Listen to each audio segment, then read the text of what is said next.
بسم اللہ الرحمن الرحیم۔ شادی کے بعد میں نے ایک انگلش میڈیم اسکول میں جاب کی اور پہلی مرتبہ نرسری کے چھوٹے بچوں کو پڑھایا۔ یہ تجربہ بے حد دلچسپ تھا۔ بڑے بچوں کی نسبت چھوٹے بچوں کو پڑھانا تھوڑا سا مشکل ضرور تھا، مگر ان بچوں کی معصومیت بہت دلکش تھی۔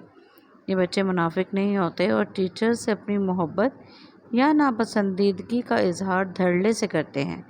ان بچوں کے والدین ان سے بھی زیادہ دلچسپ ہوتے ہیں۔ میں آپ کو ایک چھوٹا سا واقعہ سناتی ہوں۔ پیرنٹس میٹنگ میں ایک والد محترم تشریف لائے جن کا پہلا بیٹا میرا اسٹوڈنٹ تھا۔ ایوریج بچہ تھا اور پوزیشن کی دوڑ میں 10ویں نمبر پر آیا تھا۔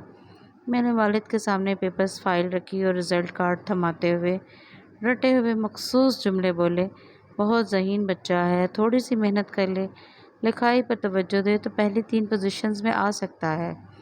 والد نے پیپرز چیک کرتے ہوئے میری بات سنی اور فائل ایک طرف رکھ دی اور بولے، میرا بچہ فرسٹ کیوں نہیں آیا؟ میں نے پھر تسلی دیتے ہوئے کہا کہ اگلی مرتبہ پوزیشن لے گا، ذہین بچہ ہے۔ والد نے فوراً میری بات اچکی اور کہا، جب ذہین ہے تو فرسٹ کیوں نہیں آیا؟ میں نے آرام سے پھر سمجھانا شروع کیا، فائل پکڑ کر چھوٹی موٹی غلطیوں کی نشاندہی کی تاکہ معاملہ مزید نہ بڑھے، مگر بچے کے والد محترم ایک ہی رٹ لگائے بیٹھے کہ میرا بچہ فرسٹ کیوں نہیں آیا۔ اس سے پہلے بات بڑھتی اور ارد گرد کے والدین بھی اپنا غصہ نکالنا شروع کرتے، میں نے والد محترم سے کہا، سر آپ کا بچہ بہت ذہین ہے، میں مانتی ہوں، مگر پہلی پوزیشن وہی حاصل کرتا ہے جو ذہین ہونے کے ساتھ خوش قسمت بھی ہو، کیونکہ پاکستان کروڑوں کا ملک ہے مگر صدر یا وزیر اعظم ایک ہی شخص بنتا ہے، وجہ اس کی قسمت عروج پر ہوتی ہے۔ میں نے بچے کے والد کو ایک دم خاموش ہوتے دیکھا۔ اس نے فائل اٹھائی اور خدا حافظ کہہ کر نکل گیا۔ میں نے بھی معاملہ سلجھنے پر شکر ادا کیا اور کام میں مصروف ہو گئی۔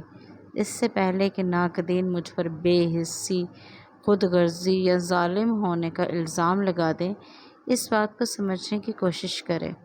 پاکستان 25 کروڑ کا ملک ہے، اس میں ذہین پڑھے لکھے لوگوں کی ایک کثیر تعداد ہے، مگر میں نے ذہانت اور فرسٹ پوزیشن کے بلبوتے پر صرف 1 یا 2% لوگوں کو کامیاب ہوتے دیکھا ہے۔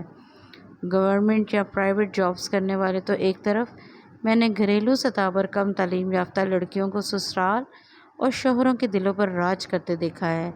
اسے خوش قسمتی ہی کہا جا سکتا ہے۔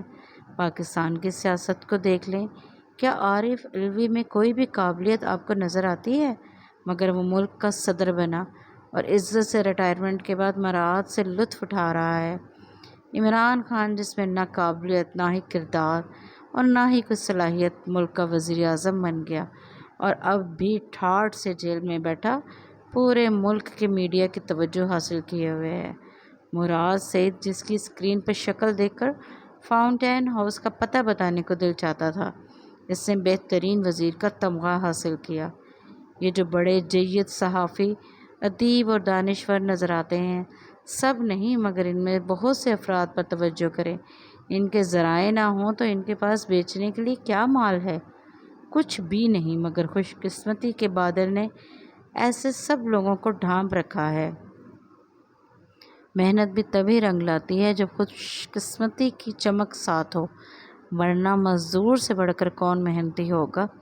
میرا کہنے کا ہرگز یہ مقصد نہیں کہ ہم محنت چھوڑ دیں اور مایوس ہو کر بیٹھ جائیں۔